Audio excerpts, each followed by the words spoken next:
Welcome to the Heinrich Foundation Trade Book Talk, where we delve into timely research-driven perspectives on global trade issues. So good day to our audience from around the globe. I'm Alex Boom. I'm the Trade Education Program Director at the Foundation. And today we're in discussion with Jonathan Saunders, author of Empires of Trade, The Ruthless Battle for Global Wealth and Power. Our conversation will delve into this timely book that examines trade not as a neutral exchange, but as a persistent arena of strategic competition. Jonathan will connect the long arc of historical trade dynamics to today's global economic tensions and outline possibilities for future trade scenarios. He's happy to take your questions, so please type in the chat and I'll come back to them later in the session. Jonathan's background spans mechanical engineering, architecture, law, advisory for complex federal, cross-border, and mission-critical business matters. Jonathan, thank you for joining us today. Thank you. I appreciate the opportunity. Yeah, great. Let me start with the broadest question behind the book. Why did you feel now was the right moment to write a history of trade and power? Well, I've been involved in cross-border contracting for some time, and I was noticing that people were not getting the whole global picture of what globalization was about. They weren't getting the understanding of the difference between just international trade and globalization. And there's a significant difference between them in that, international trade is basically one company on one side in one country buying something from a company in another country. They ship it, they're done, and that's it. But globalization is a lot more involved than that. Globalization involves technology, financing, shipping, deregulation, corporate incentives, trade agreements, geopolitical optimism, and the pursuit of efficiency and profit. And it was probably the most difficult part, or the most complicated part, was the pursuit of efficiency and profit. They looked at what was forgotten about was redundancy and resiliency and protecting their own environment. It's like when, and this has always been a mantra I've tried to teach the companies, that when two boxers touch gloves and the referee says, protect yourself at all times, okay, that is something that companies have failed to do. They have become singular in a lot of their stuff. Their economic integration, they thought, would reduce war. They thought trade would moderate nationalism. The global supply chains would create mutual dependence, and liberalized markets would spread prosperity. Well, it did for a while, and the upside looked really compelling. The gains were enormous with high visibility. They had lower prices for customers. There was more products available, rapid technological access, global availability of goods, and lower costs, lower costs, larger markets, and global sourcing flexibility.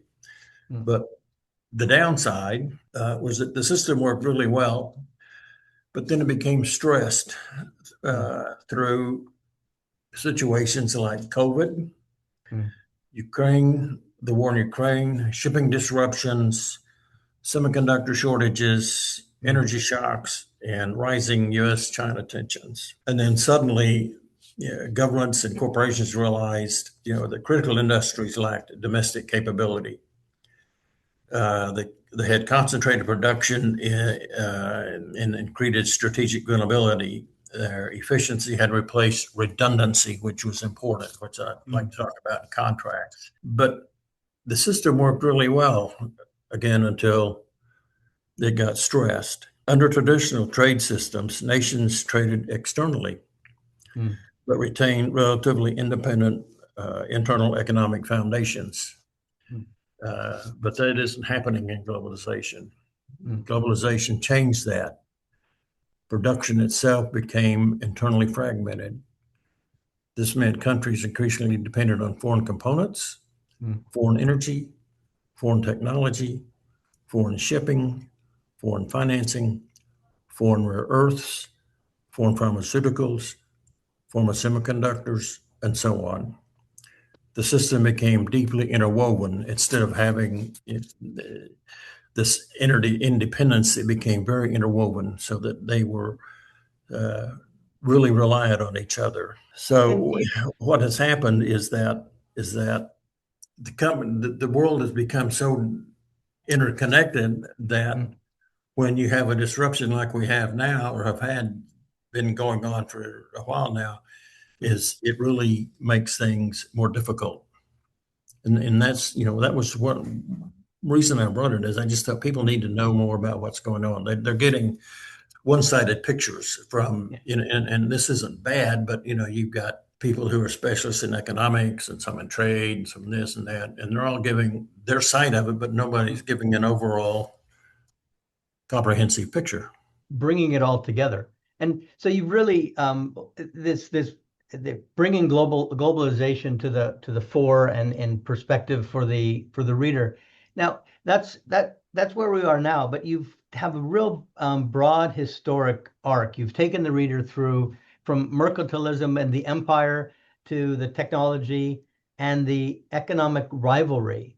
I just, stepping back, looking across that sweep of history, what are the main patterns that you see repeating? That's a good question. Well, international trade's always been competitive, Mm. and probably the big things were, at least going back to mercantilism in the early years, is probably control of trade routes.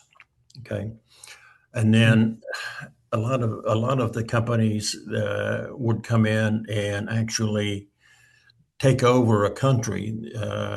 For example, the Dutch took over. I forget the country now, but they had nutmeg, Mm. and they actually went in and I think it was an Indonesian country.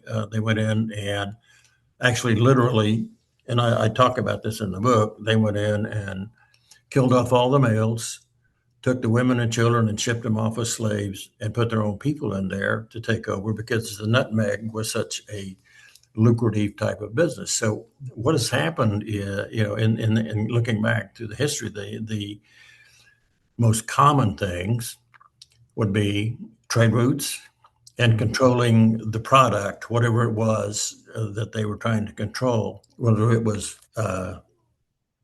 something like nutmeg or cotton or tea or some manufactured product.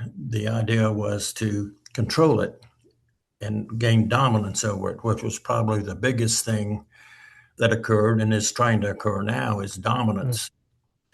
Because if they can dominate a market or Mm. trade route, then they have control over the globalization of that. So we see this. So you're suggesting that from nutmeg to semiconductors, it's all the same thing.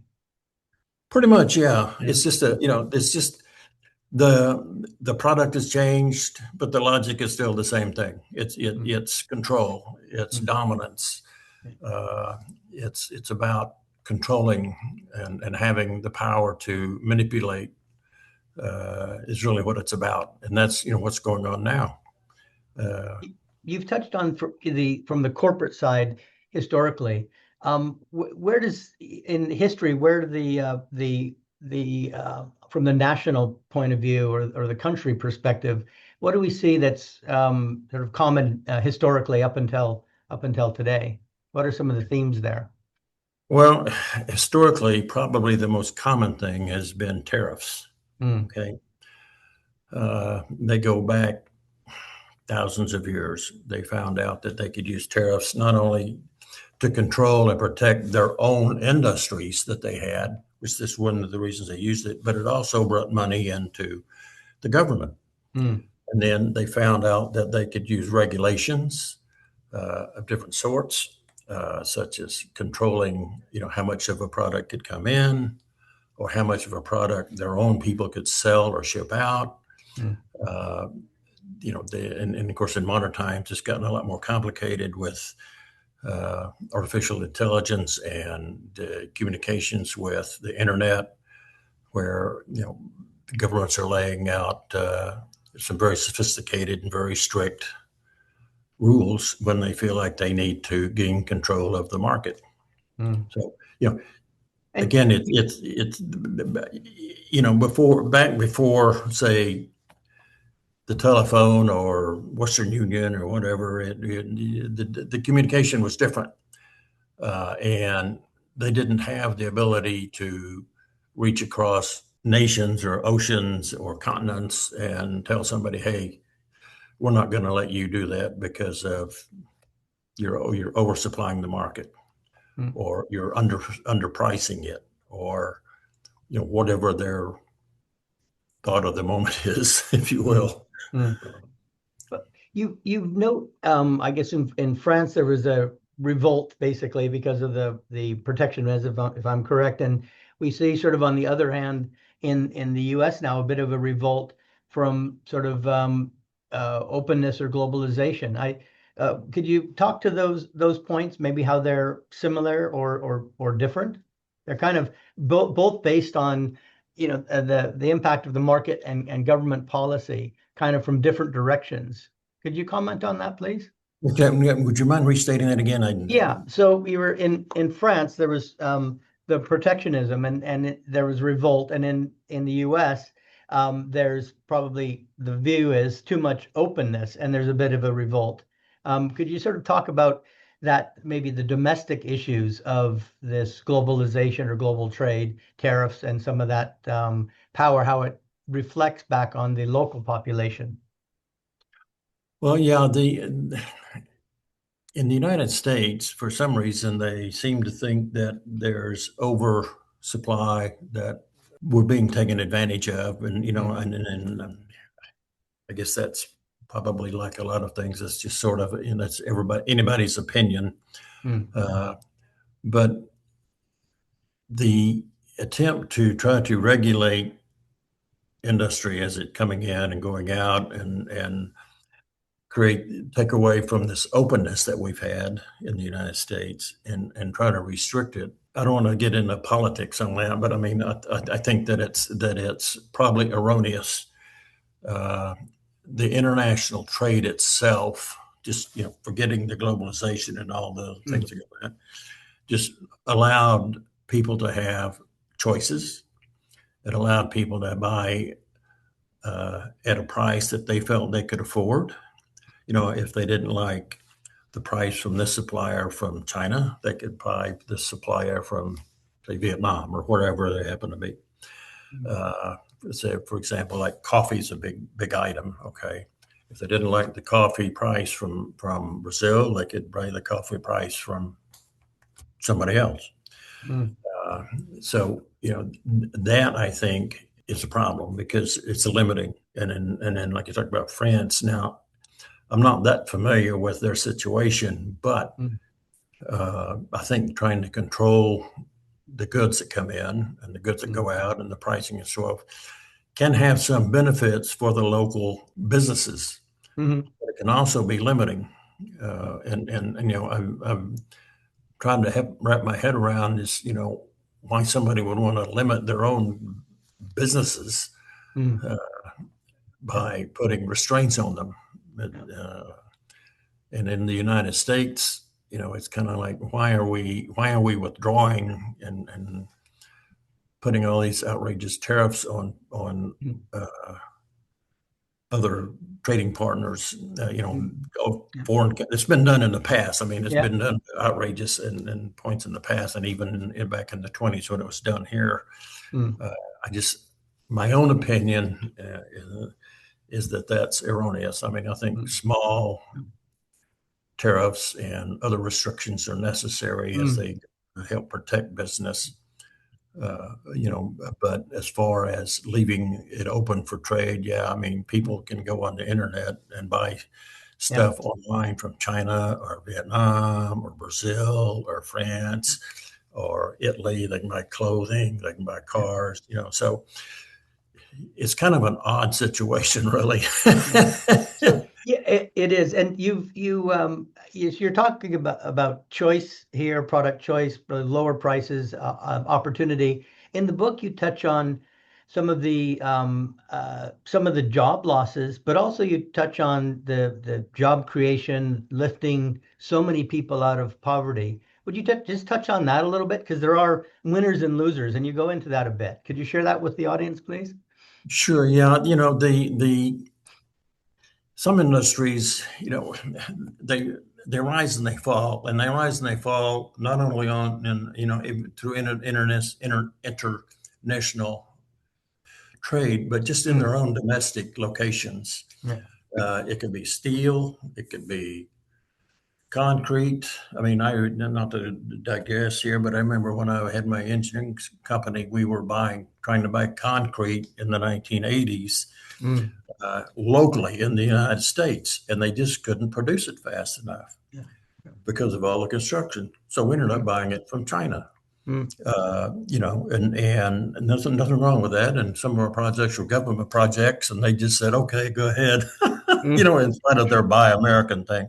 yeah. So businesses grow, some expire because they just don't fit in anymore. They're Mm, antiquated processes, whatever they might be. yeah. And with the world doesn't stand still; it keeps Mm, progressing. Okay, and as it progresses, new developments occur. People come up with better innovations, and some of those innovations create more jobs. mm, Some of them cause people to lose jobs because what they're doing is not suitable anymore. yeah. It's kind of a give and take, and a lot of people are worried about what the artificial intelligence is going to do. But Mm, that's a whole nother story. But yeah. uh, businesses fluctuate. Mm, Okay, a guy can be really riding high on something, and during an economic boom, and then the whole situation changes, and all of a sudden he's find out he's losing. mm, Okay, and then somebody else down the street from him is smiling and grinning because their business has taken off. mm, And that's just, the world doesn't stand still. It mm, moves, it fluctuates. It has its highs and its mm, lows. And unfortunately, people uh, are involved in the world, mm, and they unfortunately are the ones that suffer from these highs and lows. mm. That's I get just what I was gathering from this is that with globalization, with the media, we're able to see these changes and also at a much larger scale, right? So what you're suggesting here is that the winners and losers, the ups and downs have happened all forever because of through business, but now just on a different scale because we're in a more, visible, globalized world. I want to, for some of our policy people on the call this morning, sort of look at some strategic things. So you weave the supply chain and geoeconomic strategy throughout the book. And we say, today that words like supply chain disruption, offshoring, and nearshoring, they've moved from the specialized business conversations to the front page. And would like to ask, sort of beyond the headlines, where do you see the most significant vulnerabilities in today's global trade system? Yeah. lack of redundancy. Hmm. Okay? Because contracts are, and I've written a piece on this. Contracts are like a snapshot in time. Okay, Mm, they capture at the time of signing. It captures the elements and the assumptions that the contract has in it at that time. mm, Okay, so but what happens is you can sign a contract on Monday, and on Friday it could all change. It could be regulation changes, there could be shipping route changes, there could be mm, financing changes, there could be supplier changes. You mm, might have a supplier who says, well, wait a minute, I can't do this right now because one of my subcontractors has uh, an issue. He can't get his stuff, or he can't get his labor together, or whatever. Okay, but the thing is, they don't allow for redundancy. In other words, they don't have a situation where when they write a contract, and I cannot explain this, is that when a company writes a contract, they're assuming that everything in that contract, especially long-term contracts, are going to basically stay the same. They're not allowing for fluctuations. I mean, there's some things in there like force majeure and that sort of thing, but it doesn't allow for situations where there's a change and they can't figure out how to manage it. It's kind of like if you go into the hospital, say, and the electricity goes out, 5 seconds later, backup power comes on. Okay, so you're never really in the dark. What businesses need to do is start establishing redundancy in having, let's say, backup contracts, so they can say, okay, you can't deliver because of these issues, whatever they are. So we're going to go to our redundant guy, and they call him on the phone and say, okay, you're at bat, start swinging. Okay. So there's no real long lapse of time Yep. in there. It could be days, maybe weeks, but not, a long period of time. And that's one of the biggest problems that I see is a lack of redundancy and resilience, and not looking forward into possibilities. I think that's one of the things that business executives need to do is be able to have foresight, and they need to be able to look at the history of business, which is we put in our book, and say, let me take a look at this. Let me take a look at that. Let's see how this is going. Let's see how that's going. What are the signs? What are the signs that something might be going wrong? And that's probably the biggest weakness is the redundancy and the lack of foresight. Thanks. That leads kind of stepping from the at the enterprise, the business level, and sort of stepping back for a moment. If we could spend a little time on regional perspectives. So there's two interrelated issues, and this might come into the very much bring into the conversation the geoeconomic strategy, but these two interrelated issues. The first is really the elephant in the room, the U.S.-China rivalry. But I think that's fairly well covered. We can touch on that. But second is how that rivalry is reshaping the formal trade blocs, the trade agreements, the regional cooperation, or competition. Where do you see these groups heading? Well, I think we're going to see a lot more of the regional trade blocs and developing, and I hope I'm turning things right. It's called Mercosur in Latin America, which is Brazil and some other companies. And I noticed that several countries are trying to get into that. One of them is Canada. One of them is from Europe. I think it's France, but I forget which one. But I think we're going to see more of that because it's more self-protective, and they can let people in that they want in, exclude people they don't want in. They can create their own currencies, in some cases like cryptocurrency or type of electronic finance, where it's something that they work with within their own realm, and they have, say, a basic currency that is solid that they feel they can tie that to. It may end up creating, trade blocs competing with each other, but I think the aim right now for most countries is, like I said, protect themselves. And you're seeing it in Africa, for example, where they're forming and growing their own trade blocs.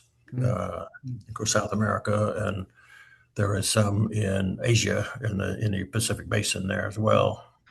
So, I think that's where it's going, and how they interwork with each other. That's going to be something to be seen.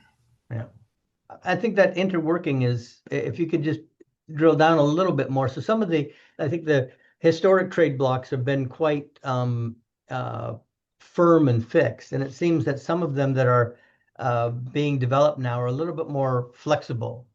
Could you touch on that a little bit? Well, I'm not sure what you quite mean by flexible, but if you mean they're more willing to allow trade with outside the bloc, Mm, yeah, I think they're doing that because they may see opportunity for that to gain not necessarily an edge, but to bring something in maybe to their own communities, their own populations, their own uh, commerces that will advantage them. And they're probably going to do it on a limited basis, just from the standpoint that they're mm, going to kind of pick and choose mm. Yeah, what's to their advantage because they're trying to protect themselves and their own businesses. yeah. That also kind of suggests your thoughts on redundancies, right? You know, they might be a member of this block or that agreement, but they also need to have some backup, I get it, as things are changing. Right. The U.S.-China rivalry, of course, is pretty big, and it features in your book and has had quite a few changes. Are there any thoughts on that you'd like to share? Maybe from the sort of historic perspective, not just U.S.-China, but other great powers. And where do you see? Maybe this is putting you on the spot, but where do you see this heading for that U.S.-China rivalry and all of the challenges that the world's facing because of that? That's a good question. Well, let me go back. If you remember, the United States, before it became the United States, was an English colony.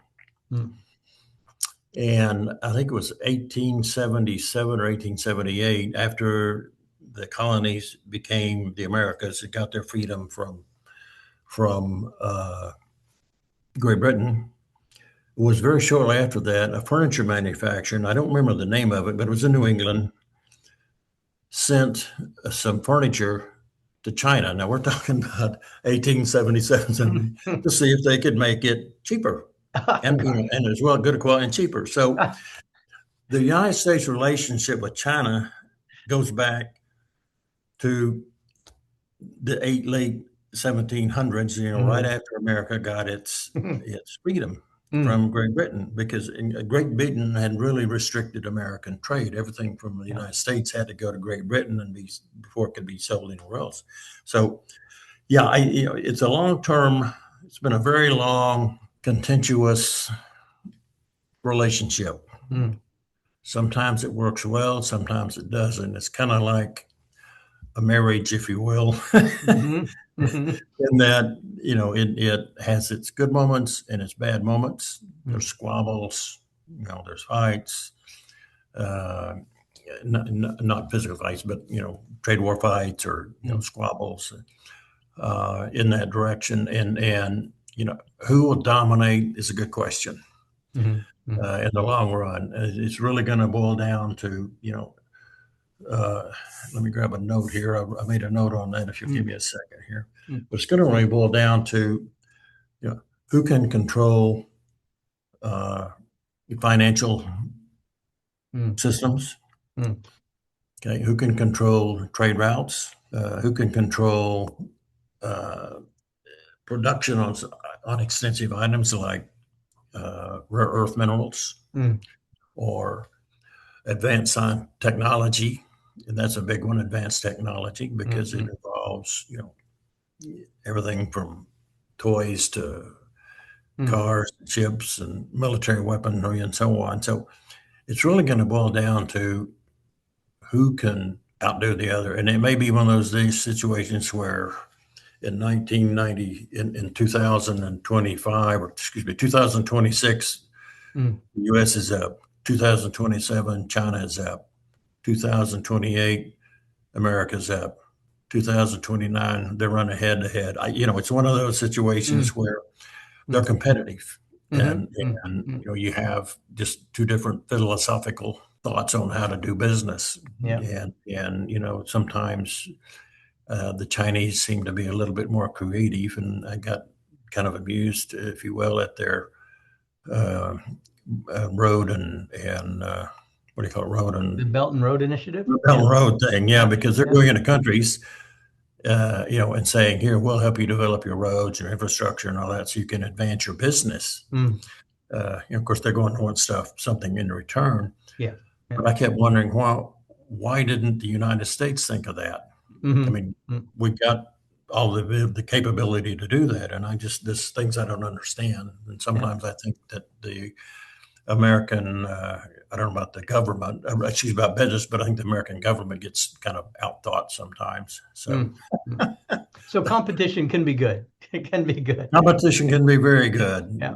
Yeah. You know, You've touched on this actually early on in the call, but we've got this new vocabulary for trade that includes, and you've mentioned it, the technology, AI, blockchain, some others that I saw in your book, the digital sovereignty, the digital sanctions. You just touched on rare earth chips, and then we've got the splinternet and more. It's just hard to keep up with. Um, what's the core thesis that you advance in the book regarding these new trade realities? And do you see them mainly as weaponizing or harmonizing trade? well, I think it's going to be some weaponizing to get an upper hand, Mm, to try to dominate. But I think in the long run, it's going to have to be harmonizing, mm, because you can only fight somebody so long over something, and then you both start to lose. mhm, mm, Um, mm, mm, and the harmonization of trade works much better than the aggressive type of trade. The making it a warfare type of thing. Then yeah. that can only last so long, because Mm, like now we're seeing countries and companies will start looking elsewhere. They're saying, we don't need this. It's disruptive. It's unstable. mm, Uh, we can't plan on it. It's no long-term stability involved in it. So we're going to go elsewhere. mm, And I mm. think that's going to be that would be one of the big things, is that the people are going to say, nah, I've had enough of this. I'm going somewhere else. You So know, that diversification, redundancies will come into play. yes. Hmm. Okay, good. Um, another one on the AI and these emerging technologies. Um, if we could, sort of step back to the policy side a bit again, how do you see them reshaping or impacting trade governance? Well, if I understand your question, trade governance, is that what you said? Yeah, I said trade governance. Yeah. So these Okay. technologies. I mean, there's for example, AI. It's taking over a lot of the scenario planning and so on. Looking at maximizing and optimizing what are your sources, your suppliers, your the companies that are you're engaging with, and that can help a country make those decisions a lot quicker. So either on the country level or on the corporate level, how do you see these technologies sort of reshaping that? Well, from a corporate standpoint, it can make a company a lot more efficient, Mm, okay, without reducing, I've lost my train of thought, but it can make them they can get more efficient, because they can get a better updated knowledge of what's going on around the world in the markets that they're serving, or in the markets that they're trying to get products out of. They can use it, it can give them knowledge on what's going on, what governments are thinking, mm, kind of a little bit of industrial intelligence there, and trying to figure out, well, what are these guys thinking? They're doing something that looks a little odd, blah, blah, blah. Uh, on the other hand, for governments, mm, okay, they can use it to set rules, regulations,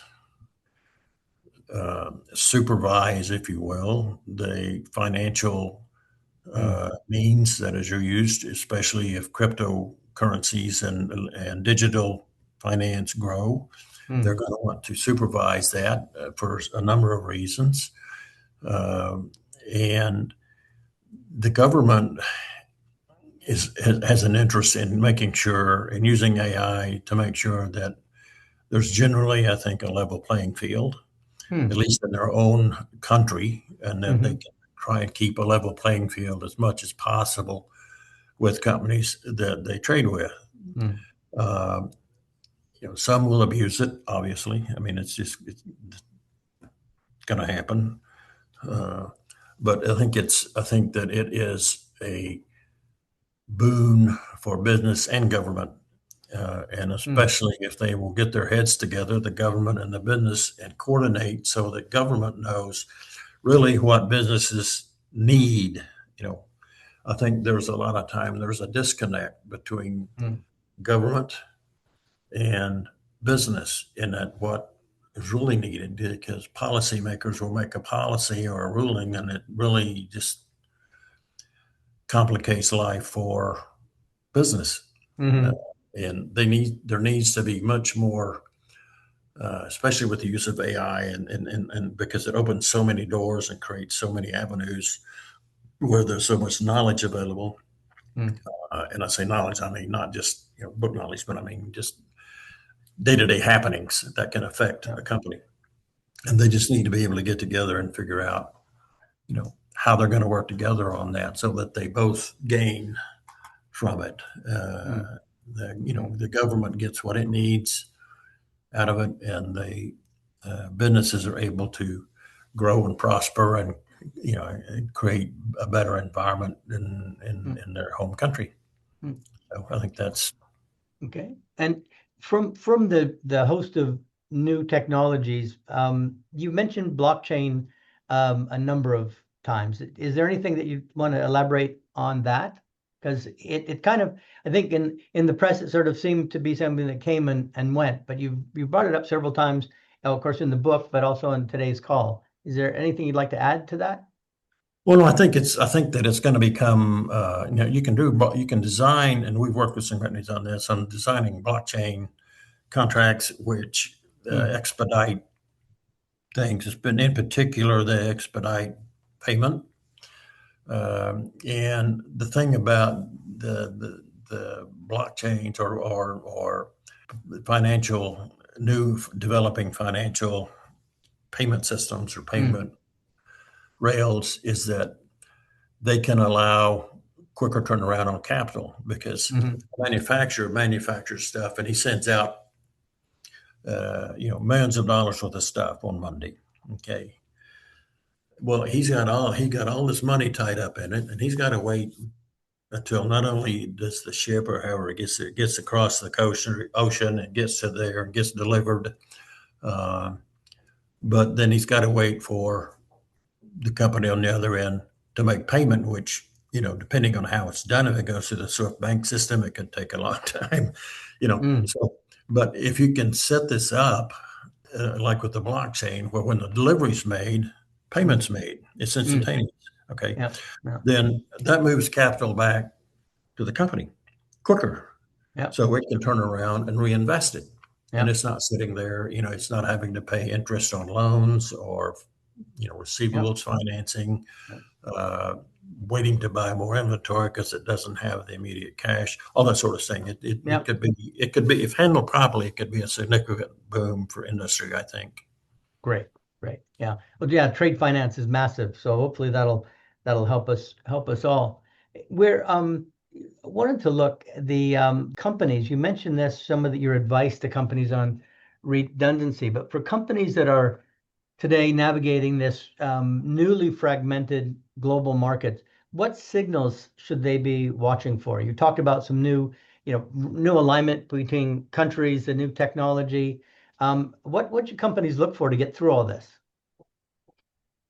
Well, I think the first thing they need to look for is they need to look at the governments or the jurisdictions that they're dealing with, Mm, because that can be the most disruptive, I mm, think, from the mm-hmm, standpoint that they can close shipping lanes, they can close ports, mm, they can restrict stuff that goes in and out. mm, They can put in regulations as far as what can come in or what it can look like, or and so on and so forth. I mm, think that's the first place to look. Okay. mm, Secondly is shipping lanes, because those are can be significant choke points. And we've seen that, of course, with the Hormuz Strait. But even with events like the Suez Canal, for example, uh, it got blocked up one time when a ship got turned sideways in it. Yeah. And it took, I don't know how long it took them to get it straightened out, like a month to get that straightened out. And, and that wasn't a war, it was just human error. But the world they had to find different ways to get around that. Yeah. I think one of the big things people need to look at, or companies need to look at, is alternative shipping routes, so that they have something right at their fingertip. They can say, okay, well, the Suez Canal is blocked up, or it can only handle so much traffic. Yeah. And we need to get this stuff here quicker. So we need to find alternate routes. I think that's one of the big things. Back to redundancies, really. Yeah, it's redundancy. Yeah. That's just a couple of things. I actually got a list here somewhere Yeah. of things, but they need to be aware of what we call it situational awareness. Is what we call it, and that means they need to be aware of what's going on around them, Yeah. as far as the governments, as far as finance, and I'm not talking about blockchain and that stuff here. I mean, just the banks could change interest rates, decide that we're not going to finance this particular type of product. We're not going to finance stuff coming from this country for whatever reasons that may be. They need to look carefully at each element in their contract and say, okay, where are we exposed? And if we get exposed, how do we deal with it? Very prudent advice from, I guess, from your law background, right? Your legal background. Jonathan, the last chapter of your book, The Future of Global Trade, you've outlined 4 possible scenarios. Would you run through those for us? I think that'll be fascinating to get your thoughts on after looking at Yeah, all let me this grab some history. notes real quick here, if you don't mind, Yeah. to kind of refresh myself. But yeah, that's interesting. I created those because I thought, the world's going to end up in a different situation here, and we don't know because we get leaders, and I'm not making any political comment here, but you get leaders with different thoughts on trade, on relationships with companies, or excuse me, with countries, and it can get difficult. But in scenario 1, we're looking at a new Cold War. The scenario imagines the world splitting into rival economic camps, broadly a US EU aligned bloc and a China Russia aligned bloc, with countries like India, Brazil, Indonesia, and South Africa trying to maneuver between them.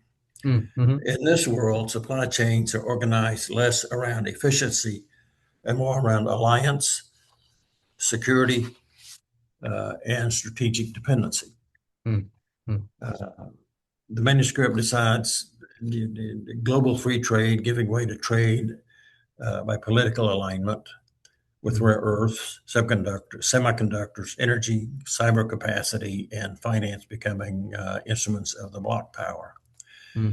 Now, the pro of this is that this is already partially happening. Strategic sectors are increasingly being treated as national security assets, especially chips, AI, defense technology, data, energy, and critical minerals. The World Economic Forum's 2026 supply chain outlook describes fragmentation and geopolitical volatility accelerating as trade barriers, industry policy, and conflicts fracture globalization into competing blocs anchored by the US, China, and EU.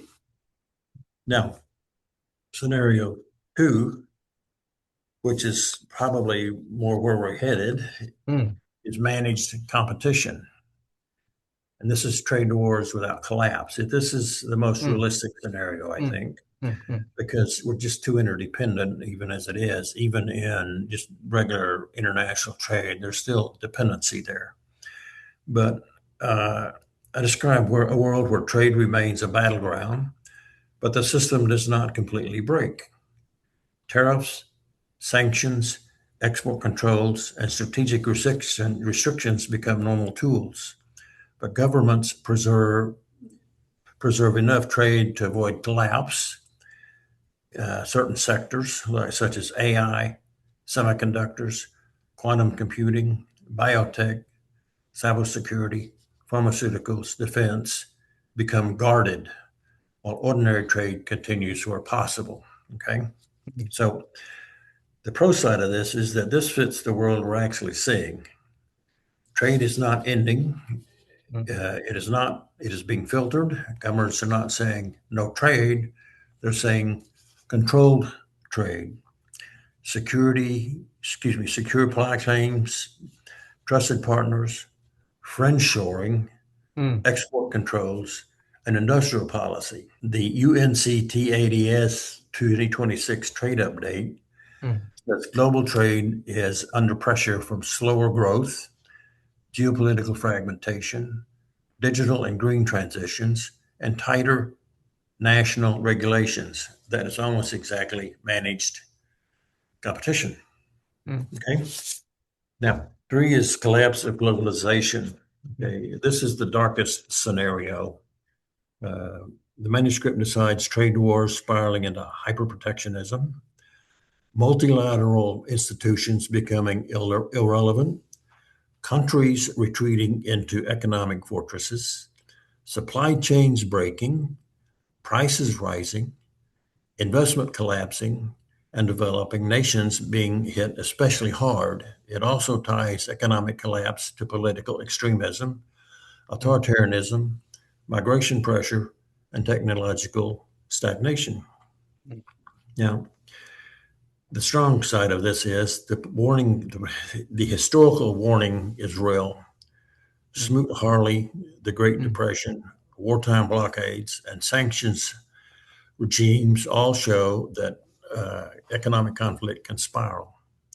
If major powers overuse tariffs, sanctions, currency controls, and supply chain restrictions, the world could slide into a much harsher economic order. Okay? Now, on the other side of that, full collapse is unlikely because too many powerful interests depend on trade continuing. Corporations, consumers, governments, financial markets, and developing economies all have strong incentives to prevent total breakdown.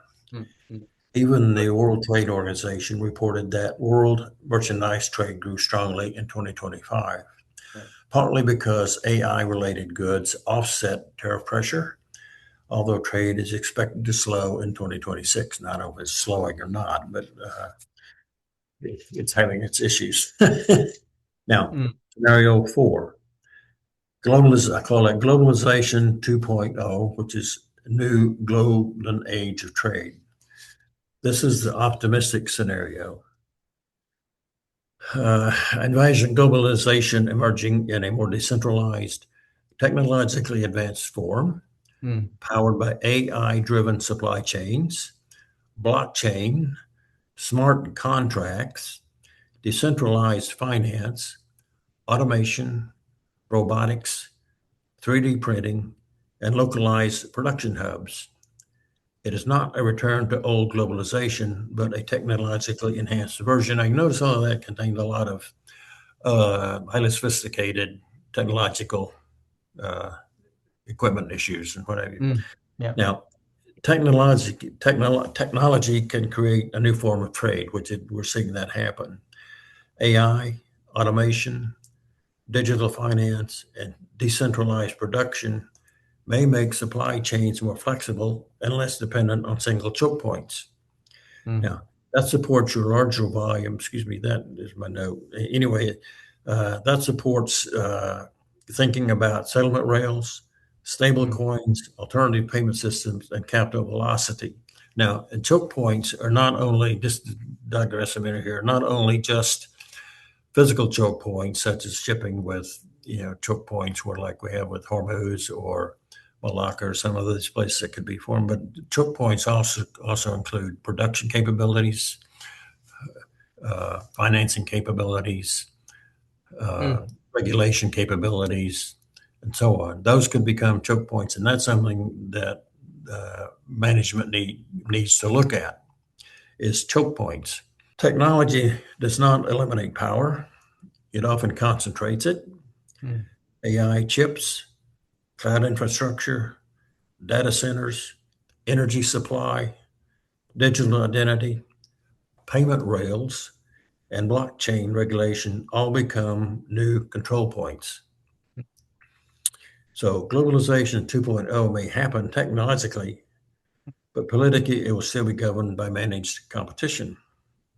So my best guess is that I think scenario 2 is the durable one. I think that it's the point where people are going to manage their competition. The world is not going to go back to old free trade globalization, obviously, but that model assumed stability, cheap transport, predictable legal frameworks, and relatively neutral supply chains. Those assumptions are breaking. So, but the world is not going to abandon trade completely. The costs are too high. Even hostile powers need markets. Right. Hey, Jonathan, we're just at time here. Sorry. That's fine. I'm glad that we've got this managed competition to look forward to. That makes me feel better. The last thing, any one key takeaway that you most hope the audience will have after reading Empires of Trade? Yeah, I think the big takeaway is going to be that they live in a fluctuating world, that they need to be adaptable, that they need to have a sense of humor, if you will, about some of this. Pardon that, but they need some way. The public needs to be able to give some guidance, however they do it, through to businesses and to government, so that they're not the ones end up holding the short end of the stick. Right. Okay. And that's basically the gist, is that, it's a competitive world all the way up and down the line, from jobs, schools, business, governments, sports, that, they need to face that and say, okay, how do we deal with this? Right. And that's what, it's about. That's what it's about. It's about competition. Yeah. And that reminds me, as you note in your prologue, that trade matters now more than ever. So with that, I'd like to thank our guests for joining us, and Jonathan for your great insight. And when we get your next book, we'll make sure we've got the video up and running. Thank you so much, Jonathan. Thank you, everybody. Talk to you soon. Bye-bye. Appreciate it.